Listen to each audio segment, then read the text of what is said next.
But most importantly, treat the people like people. And that's a tough one, because nobody ever comes, I don't think you've ever had anybody come into your clinic and say, wrist hurts, elbow hurts, shoulder really hurts. They say, my shoulder hurts, my elbow hurts, my wrist hurts. Okay, well, who's the my in that sentence? That's who you're really treating. Yes, you need to treat the body, that's what we do. We're mandated to do that. But once you start understanding who that my is a little bit more, you start getting, well, I've found that I've gotten better results. Here's the tricky thing. Most of us on the other side haven't really figured out who the my is. When I say my practice, I'm not exactly sure who that is. This is my family. That's my car out there. I can show you where my car is. And I'm not my name. I could have been called any different name. I could have been Richard. I could have been Don. I could have been Paul. But my parents chose Chris.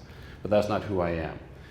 So that sort of leads me into the second part of my talk, which I think Margaret talked about it today. She's all about the goals and the dreams and thinking outside the box. But it's crucial. I find it's been the most beneficial thing. I always had a little bit of a spiritual bent, we'll call it, for lack of a better term. In my late teens, early 20s, sort of embraced Eastern philosophy, Taoism, Buddhism, Zen, that sort of thing. It made sense to me, you know? Set your expectations low, you know?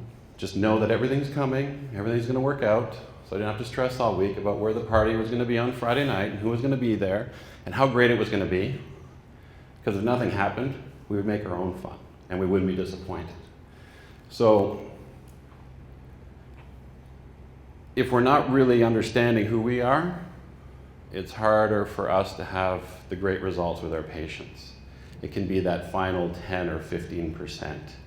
Most of us, I think, have a really good self-awareness, those of us who are in healthcare, for a higher percentage, because most people do not understand the two things that are kind of theirs from birth until death. One is their body, and the second is how their mind works, and how their mind sort of works in a universal way, which we don't have time to get into today. We will a little bit. But we, as massage therapists, understand the body. Wow, how did you know it hurt there?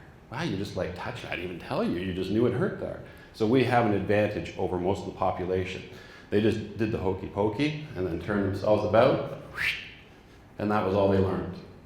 So if we can start, now that we know the body, if we can start figuring out who we are, I think we can start having better treatment outcomes. We can have a better life for ourselves, for our family, and figure some things out. So yeah.